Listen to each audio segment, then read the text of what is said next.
Hello guys, मैं जितेंद्र तिवारी आपका अपने यूट्यूब चैनल पर स्वागत करता हूं। बहुत दिनों बाद हम लोग इंटरेक्ट रूबरू हो रहे हैं, इसके लिए क्षमा प्रार्थी हूं। मैं बीच में कुछ ऐसी समस्याएं आई जिसके कारण मैं कंटिन्यू नहीं कर सका और कई सारे वीडियोस जो अपलोड होने थे अपलोड नहीं हो पाए।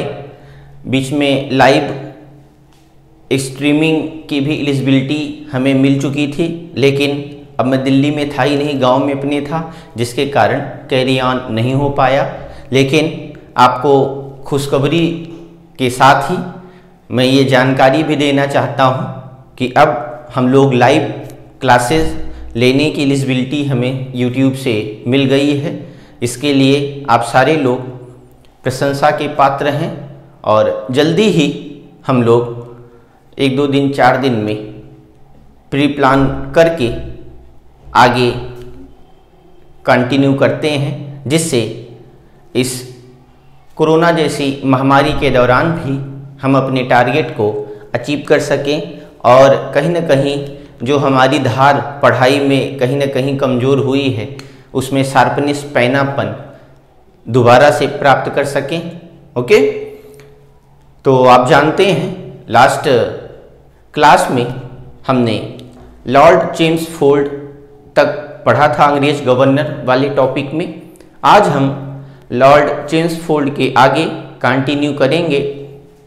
लॉर्ड रीडिंग से लेकर लॉर्ड माउंटबेटन या यूं कहें कि सी राजगोपालाचारी, चक्रवर्ती राजगोपालाचारी तक हम लोग पढ़ेंगे और फिर हम लोग इस कंडीशन में पहुंच जाएंगे कि अंग्रेज गवर्नर जैसे कठिन टॉपिक से रेज होने वाले, उठने वाले सारे क्वेश्चंस हम लोग विद इन सेकेंड कर सकते हैं। ये मेरा विश्वास है और अब आपका भी विश्वास बनने जा रहा है। ओके,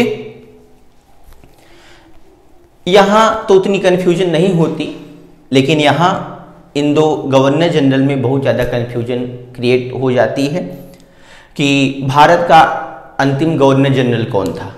अगर मैं ये आपसे प्रश्न पूछूं तो क्या बताएंगे? Who was last governor general of India, Lord Mountbatten और सी राजगोपालाचारी? तो याद रखना सी राजगोपालाचारी। अगर पूछ ले अंतिम अंग्रेज governor general, last British governor general, then Lord Mountbatten होगा और लास्ट इंडियन गवर्नर जनरल तब सी राजगोपालाचारी होगा। हुआ क्लियर? अगर आपसे पूछ ले कि ड्यूरिंग इंडिपेंडेंस या during division of India who was the governor general, तो क्या होगा? Lord Mountbatten. विभाजन या आज़ादी के दौरान लॉर्ड माउंटबेटन गवर्नर जनरल थे और 1948 तक ये भारत के गवर्नर जनरल बने रहे।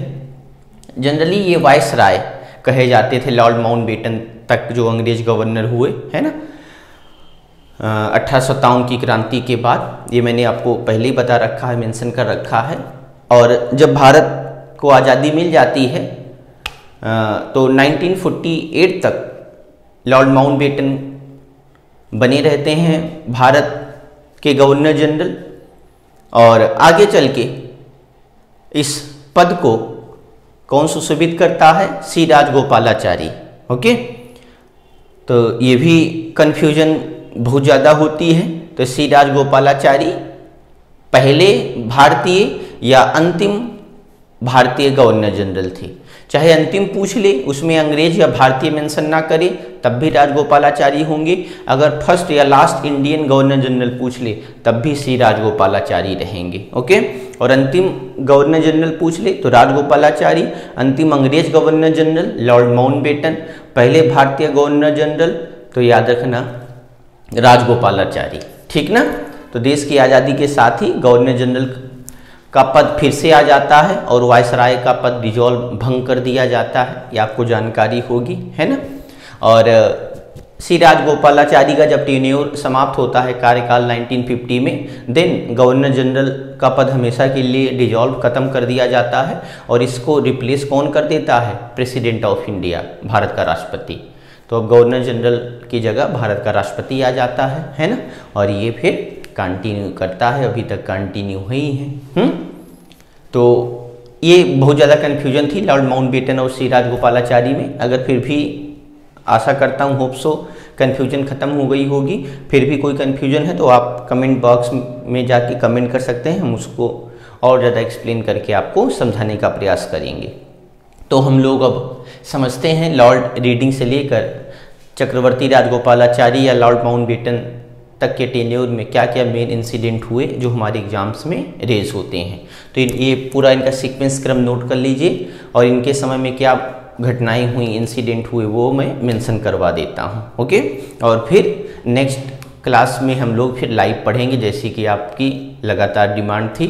इसमें 1 बाय 1 हम लोग इंटरेक्ट हो सकते हैं, हाँ, और क्वेश्चंस एट द टाइम पूछ सकते हैं और मैं प्रयास करूँगा सेम टाइम आपको वो आपकी जो क्वेरी है वो क्लियर भी की जा सके, है ना। तो आशा करता हूँ बहुत ज़्यादा अच्छा सेशन अब आने जा रहा है लाइव स्ट्रीमिंग में।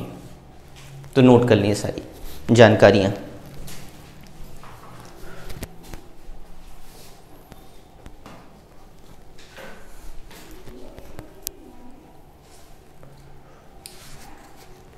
तो लॉर्ड रीडिंग याद रखना,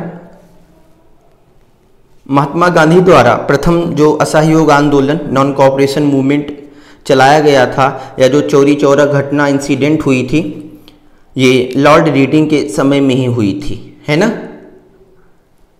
खत्म हुई थी चौरी चौरा घटना और असहयोग आंदोलन नॉन कोऑपरेशन मूवमेंट तो खिलाफत आंदोलन के बाद ही स्टार्ट हो जाता है 1920 में, और यहाँ पर आके समाप्त हो जाता है चौरी चौरा घटना के साथ ही। और यहीं से कहीं ना कहीं गांधी जी पर कुछ एलिगेशन लगने शुरू हो जाते हैं कि उस समय गांधी जी ने मूवमेंट को वापस कर लिया, असहयोग आंदोलन को, नॉन कोऑपरेशन मूवमेंट को, जो भी अपने पीक पॉइंट पर था, चरम पर था। लेकिन गांधी जी अहिंसा के पुजारी थे, हिंसा जरा भी पसंद नहीं थी। और जैसे ही चौरी चौरा घटना हुई, लगभग 300 से ज़्यादा फार्मर्स किसानों ने पूरी पुलिस स्टेशन को पेट्रोल के हवाले डीजल डाल दिया, मोबिल डाल दिया, या यूं कहें कि जला दिया। केरोसिन मिट्टी तेल उस समय होता था, केरोसिन डालकर पूरे पुलिस स्टेशन को जला दिया और 22 पुलिसकर्मी जिंदा जल गए। और यहीं से गांधी जी आता माझी सटकेले सुने ही होगा, और उन्होंने कहा कि हमें ऐसी आज़ादी नहीं चाहिए जहां पर हिंसा हो, हम हिंसा को किसी भी प्रकार से बर्दाश्त नहीं कर सकते हैं, ठीक ना। ये बड़ा इम्पोर्टेंट है और समझना है। कुछ लोग गांधी जी को नहीं समझ पाते हैं, ब्लेम भी करते हैं, लेकिन हमें आपको रिस्पेक्ट करना है। गांधी जी बहुत ही अच्छे लेवल और उस लेवल के शख्स थे, उनकी बराबरी ना कोई कर पाया ना कोई कर पाएगा आगे चल के, है ना। काकोरी रेल कांड इंसिडेंट 1925 इन्हीं के समय में हुआ था, है ना, ये भी याद रखना है। तो लॉर्ड रीडिंग उतनी इम्पोर्टेंट नहीं है। इनके बाद नंबर आएगा लॉर्ड इरविन।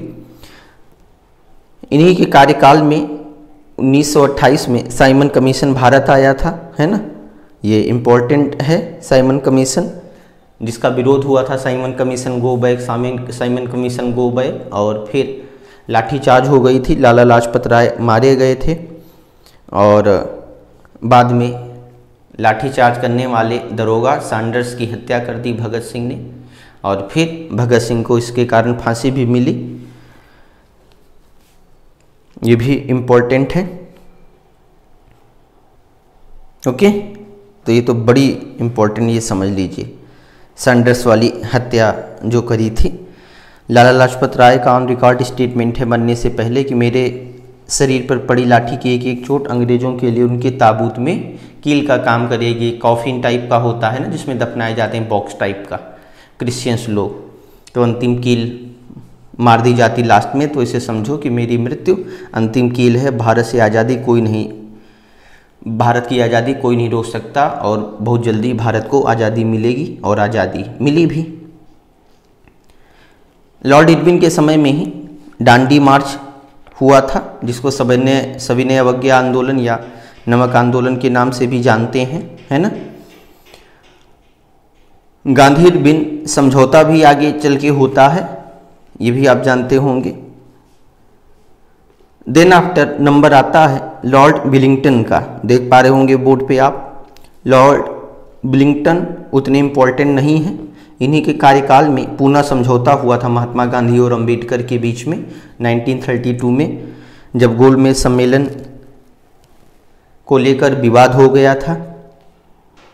और गांधी जी फिर तीसरे गोलमेज सम्मेलन का खंडन करते हैं और नहीं जाते हैं। ये पूछा गया प्रश्न है कि तीनों गोलमेज सम्मेलन में कौन शामिल हुआ था, तो याद रखना अंबेडकर साहब शामिल हुए थे और भारत की तरफ से कांग्रेस की तरफ से रिप्रेजेंटेटिव प्रतिनिधि थे गांधी जी, जो दूसरे गोलमेज सम्मेलन में शामिल हुए थे। गोलमेज सम्मेलन इंग्लैंड में हुआ था। ओके, ये बड़ा इंपॉर्टेंट है। देन है लॉर्ड लिनलिथगो। बहुत बार पूछा गया है कि भारत में जो अंग्रेजों भारत छोड़ो या भारत छोड़ो आंदोलन चालू हुआ था, स्टार्ट हुआ था, वो किसके समय हुआ था? उस समय गवर्नर जनरल कौन थे? Lord Linlithgow.